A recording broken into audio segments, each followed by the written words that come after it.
Good day. Our topic for today is about integration by partial fractions. Now, this is still under the techniques of integration. Now, let us consider the integral of 4x plus 3 all over 6x squared minus x minus 1 dx. As you can see, the given integrand is a rational function. Particularly, this is called rational algebraic fraction. Now, any rational algebraic fraction can be written as a sum or difference of two or more fractions. Like for example, 1/2. 1/2 can be written as 1/4 plus 1/4. Meaning, this rational function can be also written as a sum or difference of two or more fraction. Now, I will give the corresponding equivalent form or value of the given integrand. The corresponding form or value, equivalent value or form of the given integrand is equal to 2 over 2x minus 1 minus 1 over 3x plus 1. Now, let us try to check whether the difference of these two fractions is equal to 4x plus 3 over 6x squared minus x minus 1. So let's prove. So this is division, subtraction. So we multiply the denominator,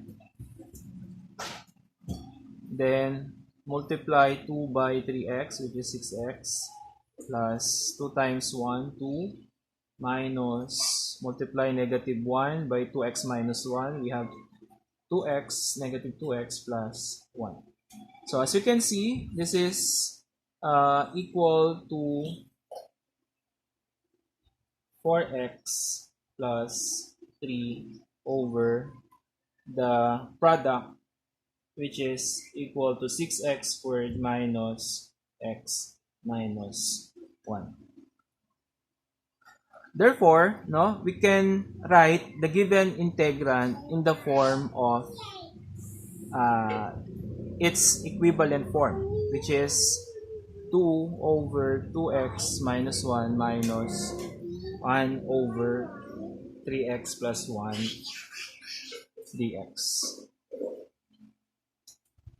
So this is now integrable using the formula integral of du over u.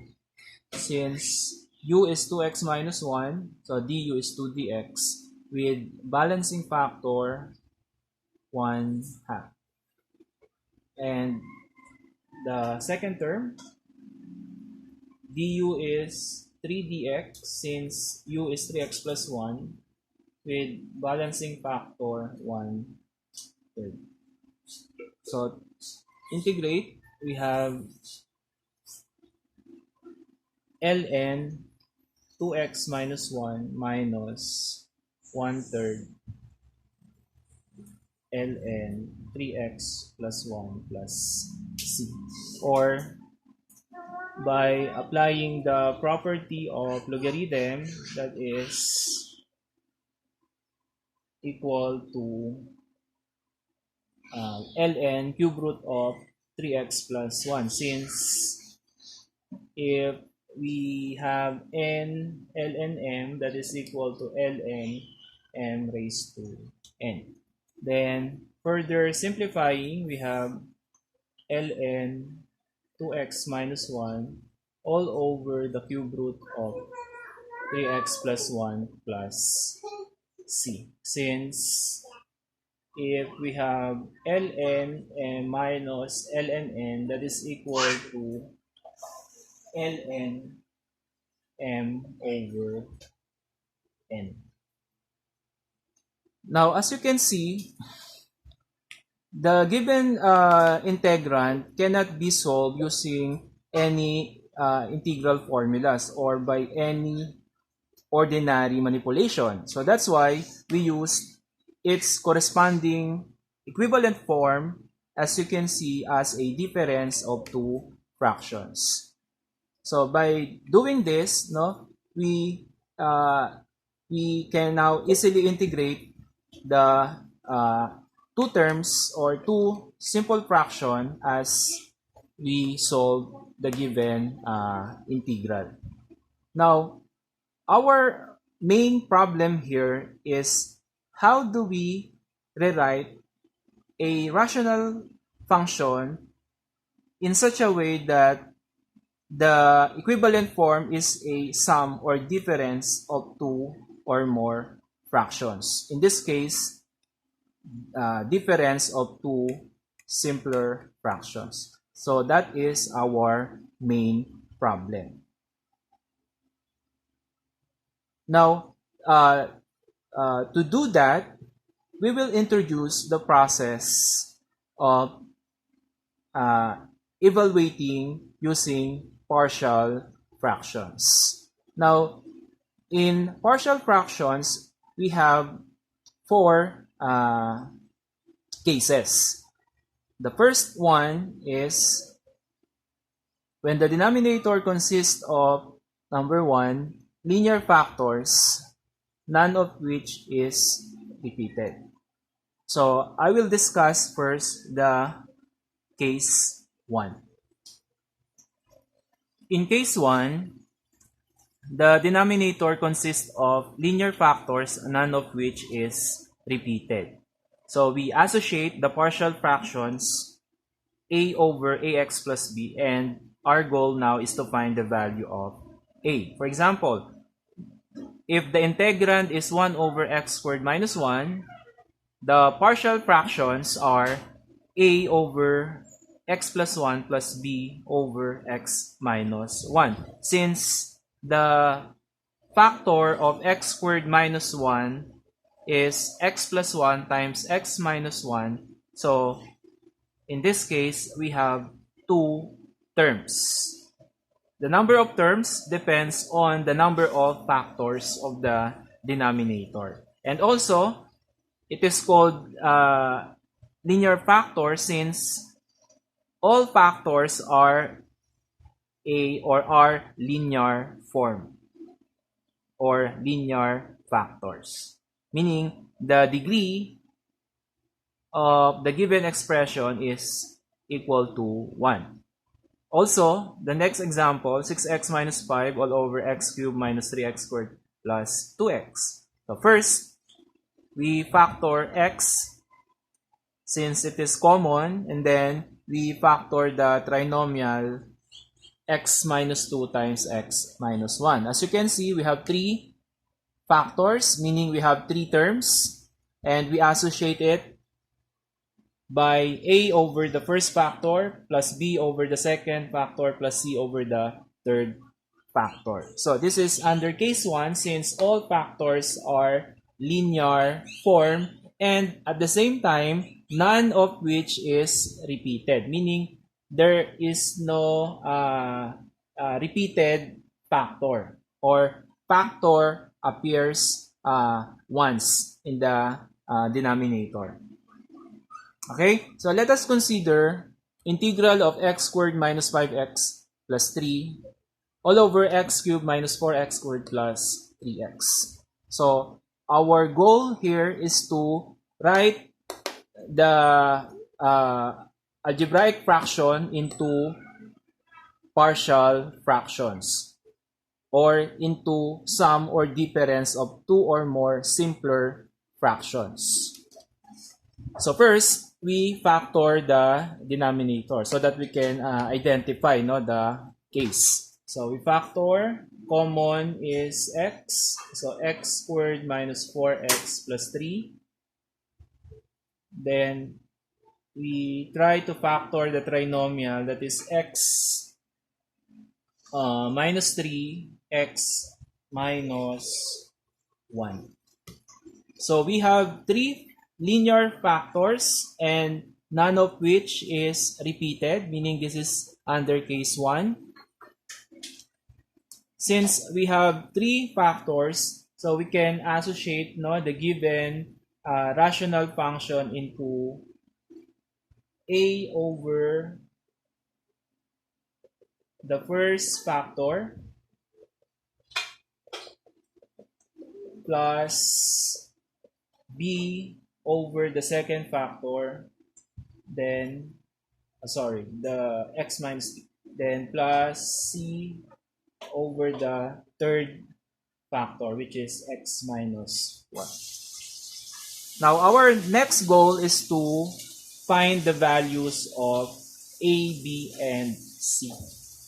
So, to find the values of a, b, and c, actually, we have different ways, no, to solve the values of a, b, and c. But for this particular discussion, I will use the vanishing factors. So first, to solve for a, b, and c, we will eliminate the denominator. To eliminate, we will multiply the whole equation by, of course, its LCD. And what is the LCD? The three factors. So we multiply the whole equation by x, x minus 3, and x minus 1 so that denominator will be eliminated. So we multiply. So since this is equal to these factors, so we cancel out the denominator on the left side. So what is left? X squared minus 5x plus 3. We multiply to this LCD, no, to a over x. So we cancel out x. So we have a times x minus 3, x minus 1. Plus, multiply the next term. So we cancel out x minus 3. So we have bx times x minus 1. Then plus, multiply to c over x minus 1. So we cancel out x minus 1. We have cx times x minus 3. Now, using vanishing factor, we will assign values of x so that some of the factors will be vanished. Like for example, if x equals 0, this term is or will be vanished since b times 0 is 0. Then multiply by 0 minus 1 is 0. Also the last term, c times 0, then product is 0. Then another value for x that some of the factors will be vanished is x equals 1. Since if x is 1, so this is 1 minus 1 or 0. So this is now equal to 0. Also the second term. If x is 1, so 1 minus 1, that is 0. So the second term is equal to 0. So we can now solve for the value of c. Then another value for x is 3. Since if x is 3, so 3 minus 3, 0, then this is another 3 minus 3, which is 0. So we can now solve for b. So if x is 0,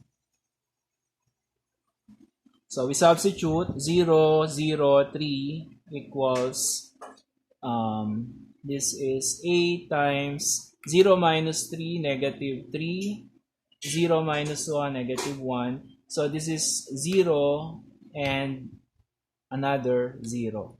So from here, we can obtain the value of a, which is 3a equals 3. So a equals 1. Then if x equals 1, So 1 squared is 1 minus 5 plus 3. So this is 1 minus 1, 0. 1 minus 1 is 0. So if x is 1, so 1 minus 3 is negative 2 times c times 1 is c. So negative 2. So solving for c, negative 2c equals negative 4 plus 3 is negative 1. So meaning c equals 1 half.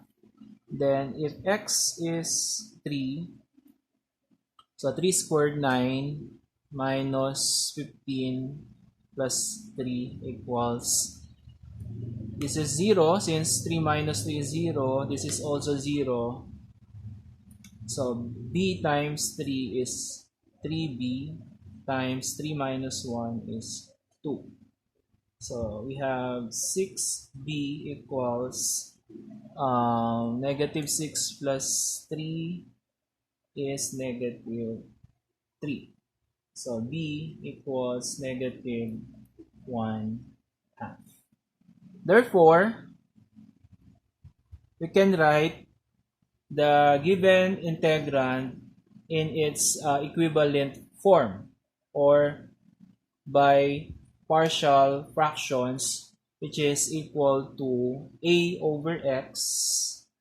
A is 1 over x plus b is negative 1 half, so negative 1 half over x minus 3 plus c is 1 half over x minus 1 dx. Then integrating each term, we have dx over x minus 1 half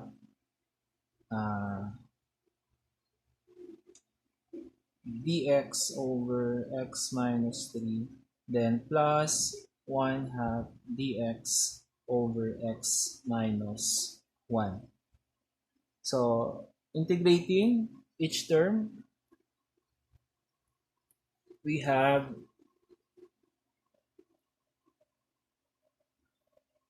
x ln x minus 1 half u is x minus 3 du equals dx, so 1 half ln x minus 3 plus 1 half du equals dx, so 1 half ln x minus 1 plus. Then further simplifying, we have ln x minus ln square root of x minus 3 plus ln square root of x minus 1 plus c. Then another property of logarithm, we have ln x over the square root of x minus 3 plus ln square root of x minus 1 plus c. Then finally, we have ln x times square root of x minus 1 over the square root of x minus 3 plus c.